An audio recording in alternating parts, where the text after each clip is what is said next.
우린 지난 시간 같은 본문이었습니다. 그 중에서 1절을 중심으로 해서 말씀을 나누게 됐는데요.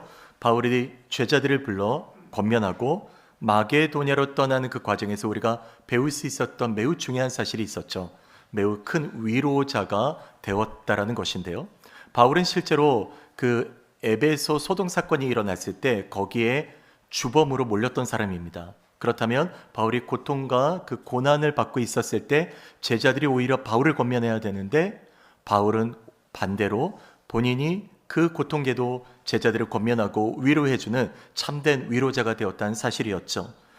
이는 그가 주님께 받은 사명을 끝까지 붙들었던 그 믿음이 있었기 때문에 바로 그 길을 갔다라고 말씀드렸습니다. 그래서 오늘 우리를 돌아볼 때 우리도 때로는 고단하고 힘든 일이 있어도 주님께 받은 그 부르심, 그 사명을 가지고 그 길을 갈 때 참된 위로자의 삶을 살 수 있다라고 말씀드렸습니다.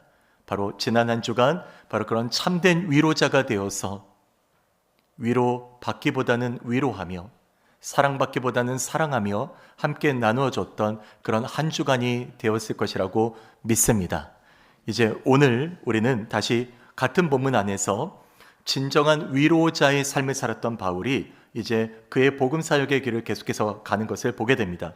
본문에는 그 일정들이 이제 기록되었는데요. 본문의 이해를 위해서 우리가 지도와 함께 그 일정들을 잠시 보도록 하겠습니다. 바울은 에베소에서 지도를 보시면 제가 표시해둔 그 에베소란 도시에서 제자들과 작별하고요. 지도에서 보시는 마게도냐라고 하는 곳으로 가게 됩니다. 거기 이제 빌립보, 데살로니가 그리고 또 고린도라고 하는 이런 도시들이 있는데요. 거기까지 갔다가 이제 바울이 고린도에서 배를 타고 수리아, 그러니까 지금 안디옥이라고 표시된 저곳으로 가고 싶었습니다. 바울의 뜻은 그랬거든요.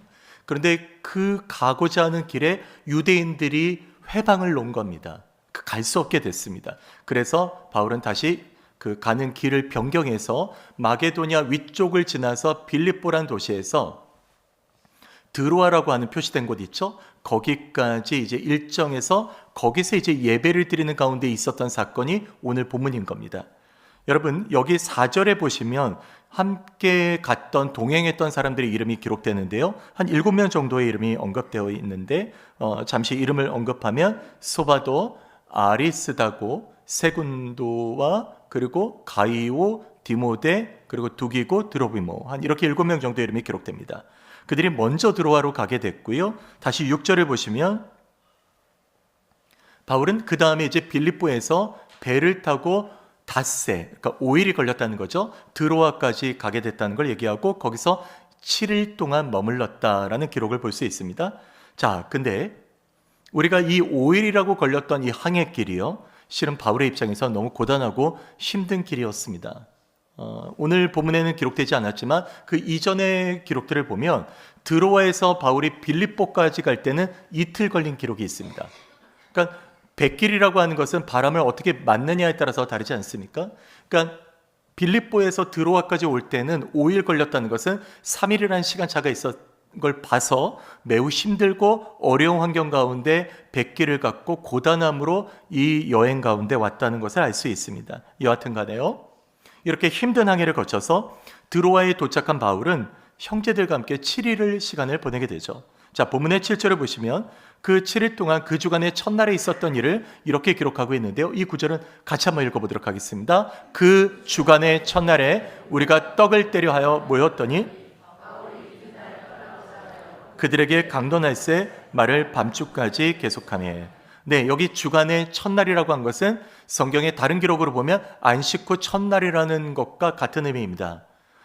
이 구절 때문에 우리가 안식일은 보통 금요일날 밤부터 해서 토요일날 밤까지 이어지는데 주로 토요일이라고 한다면 그때 공동체가 예배를 드렸지만 그러나 안식 후 첫날, 그 주간의 첫날에도 예배를 드렸다는 근거로서 아주 중요한 성경 구절이 됩니다. 그래서 우리가 주일 성수를 한다라고 할 때 우리가 안식일을 지키는 것이 아니라 초대교회 때부터 안식일과 주일을 함께 겸했다가 주일로 점점 교회사에서 이제 예배를 드리게 되는 아주 중요한 관련 구절이 바로 이 구절이기 때문에 잠깐 조금만 더 자세히 설명을 드렸고요.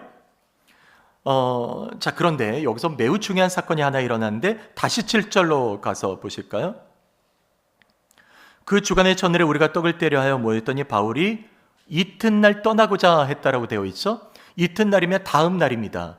다음 날 떠나려고 했을 때 바울은 밤중까지 계속 말씀을 강론했다라고 되어 있습니다. 그 이유는 아마도 떠나야 되니까 더 많은 말씀을 전하려고 했던 것으로 보여지죠. 그런데 이렇게 설교가 계속되는데 정말 비극적인, 일어나서는 안 되는 일이 8절에서 일어난 겁니다. 8절과 9절이요. 유두고라는 청년이 있었는데요. 9절에 보니까 창에 걸터 앉아 있다가 깊이 졸았습니다. 그런데 그가 바울이 계속해서 말씀을 전하니까 그 졸음을 이기지 못하고 떨어졌는데 죽었다는 겁니다. 여러분, 비극이 일어난 거죠. 사람들이 웅성댑니다. 어떤 사람은 비명을 질렀겠죠. 그리고 어떤 사람은 통곡하는 이도 있었을 겁니다. 유두고를 내가 아는 사람인데, 내 친구인데 말씀 듣다가 죽었다는 거예요? 통곡하는 이들이 있지 않았겠습니까? 그래서 사람들은요, 청년의 죽음 앞에서 모두 긴장하며 두려워했을 겁니다. 그 엄청난 긴장과 위기가 몰려오게 된 거죠. 그래서 본문의 10절은 그 다음의 상황을 이렇게 증언합니다. 바울이 내려가서 그 위에 엎드려 그 몸을 안고 말하되 떠들지 말라, 생명이 그에게 있다. 바울은 죽은 유두고의 몸을 안고 생명이 그에게 있다라고 사람들을 진정시켰다는 것이고, 계속 이어서 떡을 떼며 교제하고 바울은 떠나서 사람들은 그 일로 큰 위로를 받았다는 것이 오늘 본문 전체에 담겨있는 내용입니다. 여러분, 바울이 드로아로 와서 이제 예배를 드리고 거기서 유두고가 를 통해서 일어난 한 사건을 우리가 전체를 살펴봤는데요. 이 사건에는요, 매우 큰 영적인 그런 위기가 담겨 있는 것을 우리는 쉽게 지나쳐서는 안 됩니다. 실은 다른 것이 아니라 유두고란 청년이 죽은 다음에 이렇게 생각해 보십시오. 그가 다시 살지 않았다면. 유두고란 청년이 죽은 것은 사실입니다. 그건 팩트입니다. 그런데 그가 살아나지 않았다면 어떤 위기가 닥쳤을까요? 한번 가정해 볼 수 있죠. 그런데 그 전제는 유두고가 죽었기 때문에 일어난 것이 아닙니다. 더 큰 문제는 뭐냐면 그 시간이 예배 시간이었다는 거예요. 예배 시간이었다는 거에 큰 문제가 있는 겁니다. 그 주간의 첫날이라 그랬죠. 그리고 교제하면서 떡을 떼며 예배를 드리고 말씀을 증거했다라고 되어 있습니다. 그 다음 날이었기 때문에 바울은 더 많은 말씀을 교인들에게 나눠주고 싶었을 겁니다. 그러니까 하나라도 더 들려주고 싶어서 설교가 오랫동안 지속된 거죠. 그런데 그 현장에서 사람이 죽었다고 하니까 예배를 드릴 수 없게 된 거죠. 만일 제가 보통 주일에 한 30에서 한 35분 정도의 설교를 하잖아요. 근데 어느 날 내 마음이 뜨거워져가지고 시간을 1시간, 2시간, 3시간 설교했다고 한번 생각해 보십시오. 그럼 여러분들은 어떨까요? 아마 다 나가겠죠? 분명히 그럴 것 같습니다. 근데 그 중에서 뭔가 한 해프닝이 일어났다고 생각해 보십시오. 어떤 분이 졸다가 여기서 떨어졌어요. 그럼 무슨 일이 일어날까요? 큰일이 일어난 거예요. 바울은요, 너무나도 그 중요한 예배 시간에 최선을 다해서 말씀을 전한 겁니다. 한 사람이라도 더 듣고 싶은 심정으로 예배를 드렸는데, 말씀을 전했는데, 한번 청년이 죽었다라는 소문이 외부에 퍼져나갔다면 사람들은 어떻게 했을까요? 아니, 저렇게 예배 드린데 사람이 죽어? 저건 뭐 저주받은 거야. 저 예배는 완전히 저주받았어. 이렇게 얘기하지 않았을까요? 바울의 입장은 어땠을까요? 신자들은요, 바울을 원망하고 고통 가운데 부르짖었을 겁니다. 이게 또한 말씀을 전할 때 일어난 일이잖아요. 베드로가 한 번 설교에 말씀을 전할 때 3,000명의 회심하고 돌아온 사건이 있었고, 바울 또한 말씀을 증거할 때 놀라운 기적과 능력과 역사가 일어났던 사람입니다. 그런데 말씀이 증거했는데 사람이 죽었어. 바울의 권위가 어떻게 될까요? 그렇게 놀라운 능력을 행했던 바울이지만 그 바울의 권위가 너무나도 형편없이 떨어졌을 겁니다. 여기서 하나 더 주목할 것은 바울이 하나님의 부르심을 받고 그가 떠나고자 할 때, 수리아로 가고자 할 때 한 번 그가 좌절된 것을 우리는 알죠? 그가 마게도니아 지방에 있다가 그곳에 고린도라는 이 지역에서 수리아로 가고자 할 때 유대인들의 그 방해로 인해서 가지 못하지 않습니까? 그렇게 좌절되고 돌아서 이제 빌립보에서 드로아로 왔단 말이에요. 근데 드로아로 왔는데 거기서 또 이 사건이 일어났어요.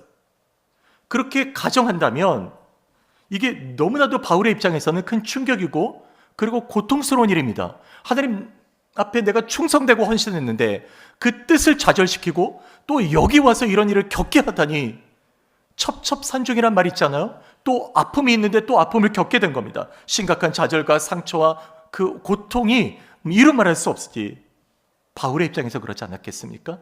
물론 성경의 결론은 유두고가 죽었으나 살아났고 그리고 많은 교회의 위로가 되었다라고 간증하고 있습니다. 여러분, 우리는 이 사건으로 다시 돌아와서 유두고의 죽음은 분명 사실이었습니다.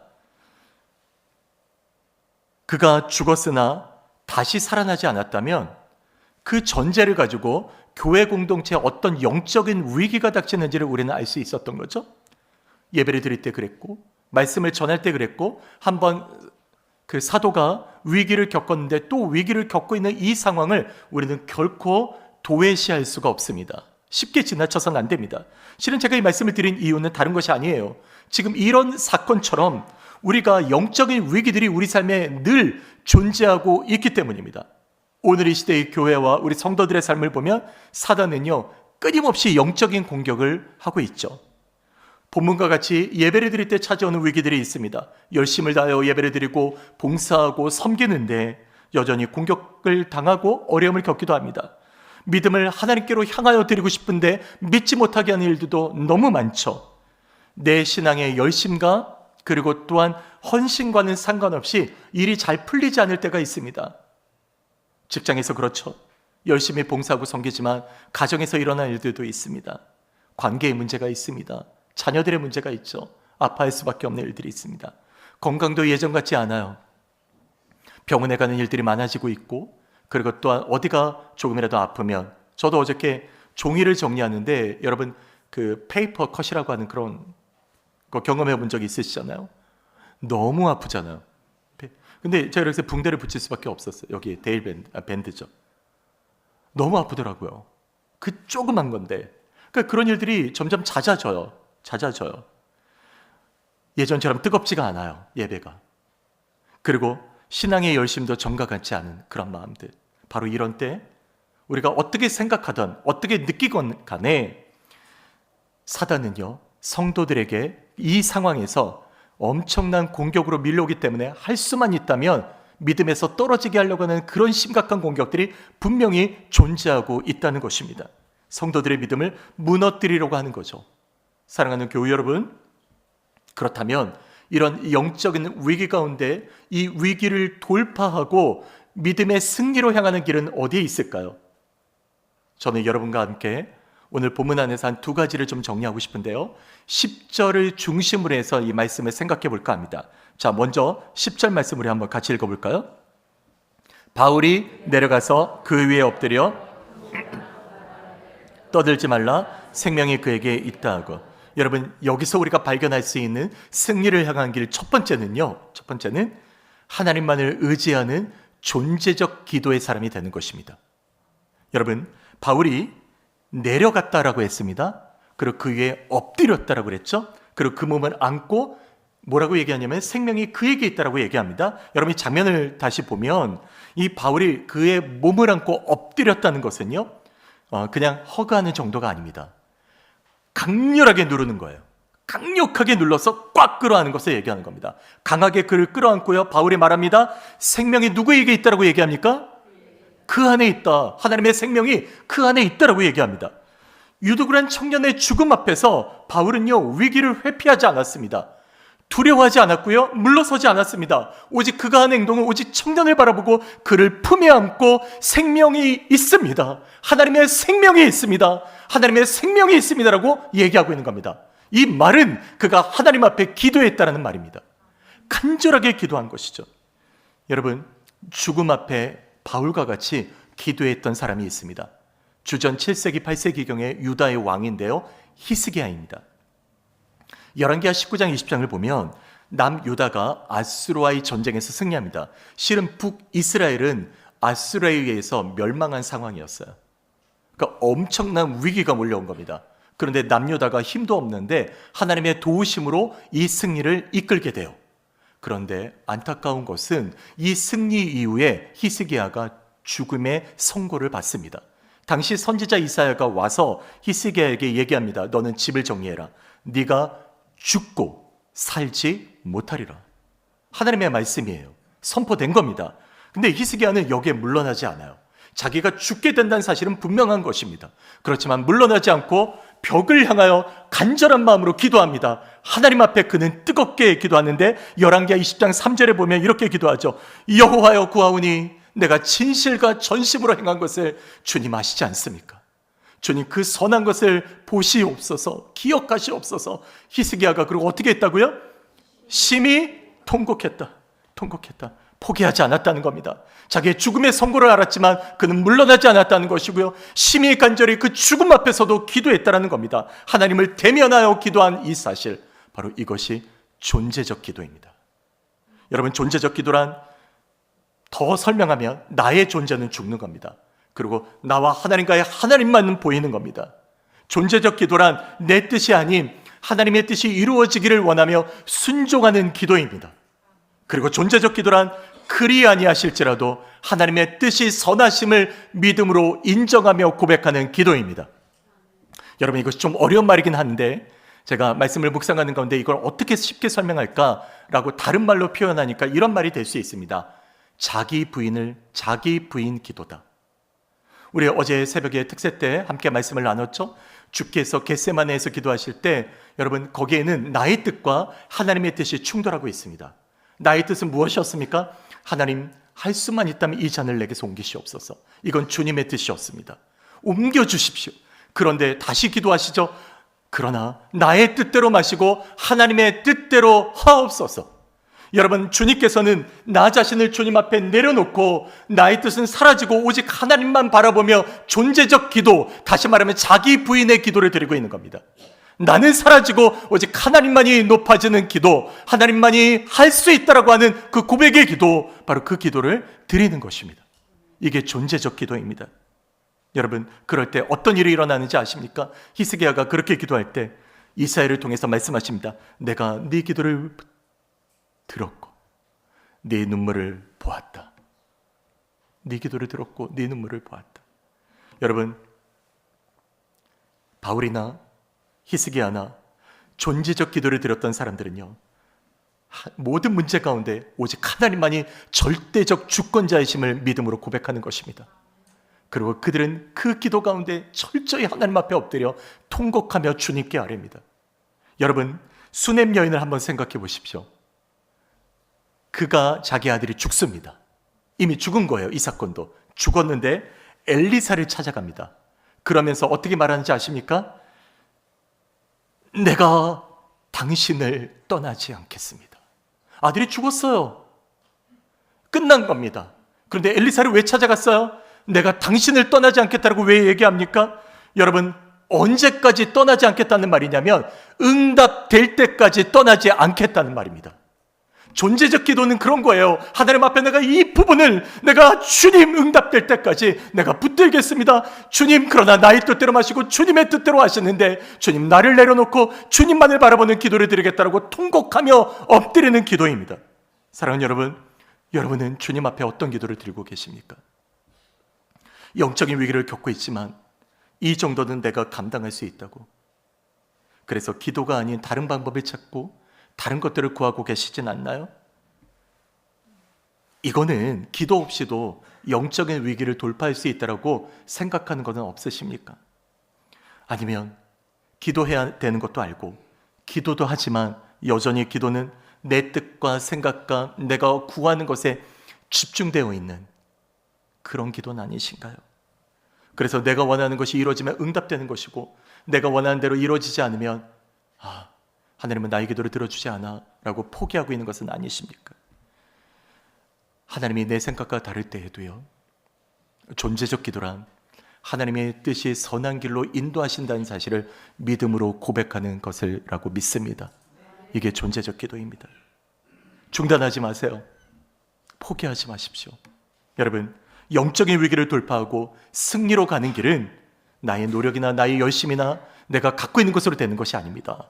주님 앞에 나의 존재를 내려놓고 오직 주님만이 나의 삶 가운데 오셔서 내가 주님과만 독대하며 나아가기로 결단하는 것, 바로 그렇게 나를 부인하고 주님 앞에 서기로 결단하는 것, 이런 존재적 기도의 삶이 바로 오늘 우리 공동체와 우리의 삶에 넘쳐나게 되기를 소망합니다. 이런 기도의 사람으로 주님 앞에 부름받아 나아가는 저와 여러분 되시길 주의 이름으로 축복합니다. 두 번째로요, 영적인 위기를 돌파하고 승리로 가는 길은요, 그 답은 단순합니다. 바로 그것은 세상을 향해서 믿음으로 외치는 존재적인 선포입니다. 자, 10절 말씀을 다시 보시면요, 바울이 내려가서 그 위에 엎드려 그 몸을 안고 말하되 떠들지 말라, 생명이 그에게 있다 하고, 여기 바울이 사람들을 향해서 선포하고 있는 걸 보십시오. 바울이요, 떠들지 말라, 생명이 그에게 있다라는 이 말은요, 지금 여기 있던 그 회중들이 떠들다라고 표현한 것을 예를 들어서 학교에서 아이들이 떠들잖아요. 그럼 선생님이 야 조용히 해, 이 정도가 아니에요. 여기서 떠들었다는 얘기는 뭐냐면요, 살펴보니까 고통스러울 정도로 화가 나 있는 거예요. 죽어 있잖아요, 유도고가. 고통스러울 정도로 화가 나서 울부짖고 있는 거예요. 이게 지금 떠들었다는 표현이에요. 그런데 한번 생각해 보세요. 이런 회중들이, 이렇게 사람들이 막 울부짖고 있는데 바울이 조용히 좀 해줄래요? 이랬다고 할 수 있을까요? 아니에요. 떠들지 마세요. 주님이 함께 하세요. 생명이 그에게 있어요. 아마 더 큰 소리로 외쳤겠죠. 더 큰 소리로 했을 겁니다. 생명이 그에게 있어요. 두려워 마세요. 떨지 마세요. 여러분, 이것이 믿음으로 외치는 존재적인 선포입니다. 존재적 선포란 세상을 향해서 오직 하나님만이 주권자라고, 하나님만이 생명이시라고 선포하는 것을 말합니다. 존재적 선포란 우리를 두렵게 하는 것들이죠. 모든 상황들이. 그리고 우리를 불안하게 하는 것들입니다. 그럼에도 불구하고 당당하게 하나님의 이름을 선포하는 것을 말합니다. 예수님이 공생의 초기 때요, 나사렛에 있는, 예수님이 자라신 곳이죠, 한 회당에 들어가셨습니다. 그때 사람들이 선지자 이사야의 글을 드리자 예수님은 자기에게 기록된, 자신을 기록한 선지자의 글을 펴서 읽습니다. 누가복음 4장 18절 19절인데요. 주의 성령이 내게 임하셨으니 이는 가난한 자에게 복음을 전하게 하시려고 내게 기름을 부으시고 나를 보내사 포로된 자에게 자유를, 눈먼 자에게 다시 보게 함을 전파하며 눌린 자를 자유케 하고 주의 은혜의 해를 전파하게 하려 하심이라 하였더라. 여기서 전파라는 단어가 중요합니다. 이는 proclaim, 선포한다는 건데요, 가난한 자에게 복음을 전하고 포로된 자가 자유케 되고 눈먼 자가 눈을 뜨게 되고 그리고 그들이 회복되는 것, 바로 거기서 여러분, 주님께서는 어떻게 말씀하셨냐면 이렇게 말씀하신 것이 아닙니다.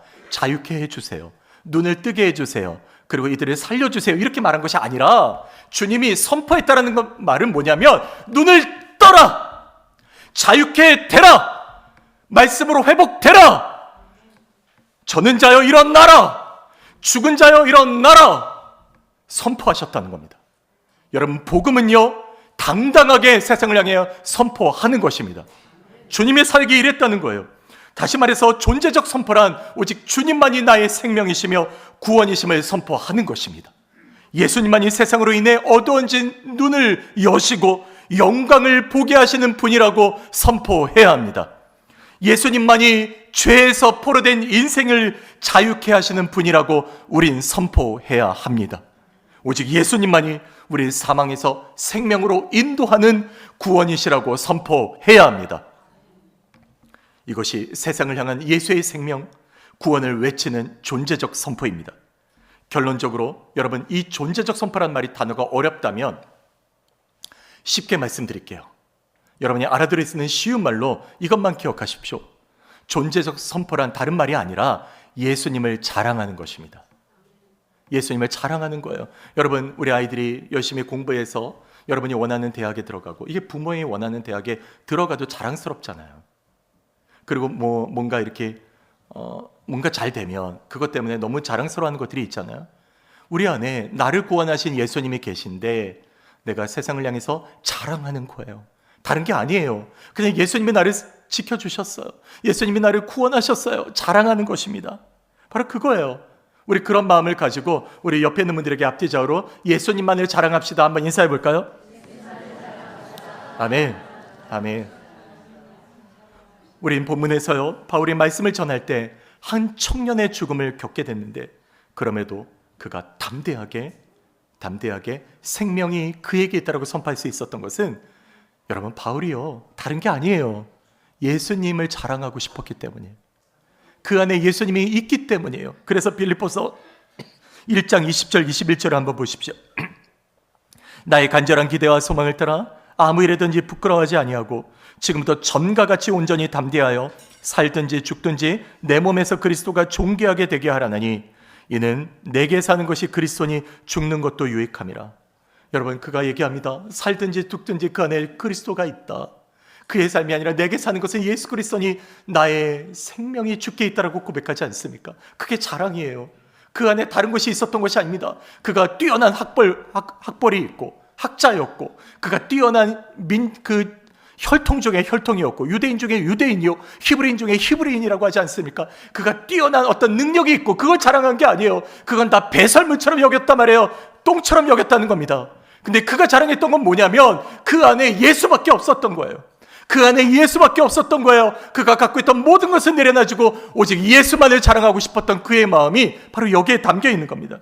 사랑하는 여러분, 바로 이것이 생명의 역사하시는 주님이 영광 받으시는 일입니다. 예수 그리스도를 자랑하는 바울의 선포가 바로 죽음의 현장에 선포될 때 여러분 어떤 역사가 일어나는지 아십니까? 11절과 12절을 보십시오. 올라가 떡을 떼어 먹고 오랫동안 곧 날이 새기까지 이야기하고 떠나니라. 사람들이 살아난 청년을 데리고 가서 적지 않게 위로를 받았더라. 여러분, 청년이 살아났습니다. 그와 함께 떡을 떼고 교제하고 예배가 계속됐고요, 밤을 새워 그 기쁨과 함께 영광 가운데 주님의 생명의 역사를 경험하고, 그리고 바울은 그 다음날 또한 떠나는 그런 놀라운 역사가 공동체에게 있었습니다. 그렇죠.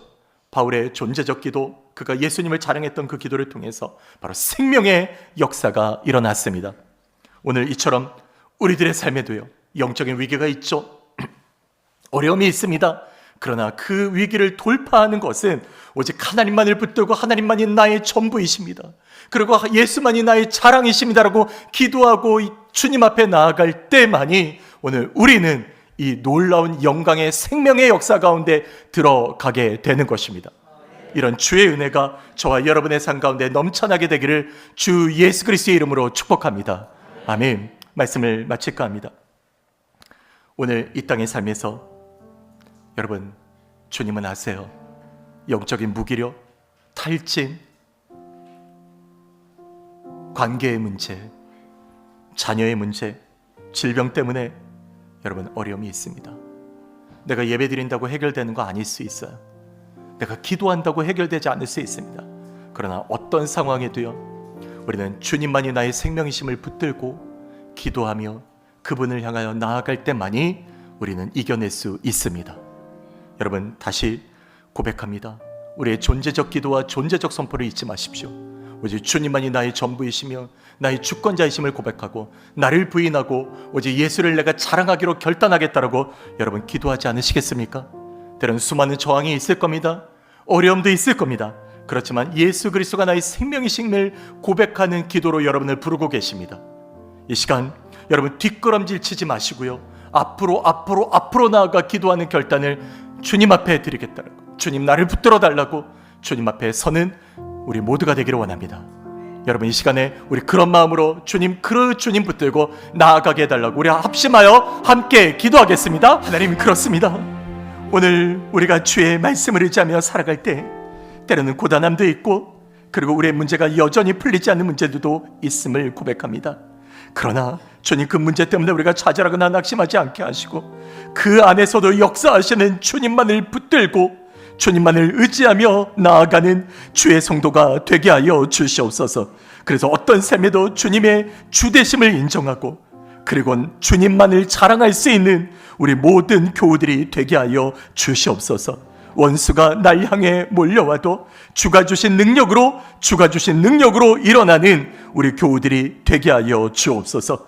주님, 이 고백, 이 찬양, 이 말씀 앞에서 우리가 더욱더 믿음으로 나아가게 하심을 믿고 감사드리며, 우리 주 예수님 이름으로 기도드립니다. 아멘.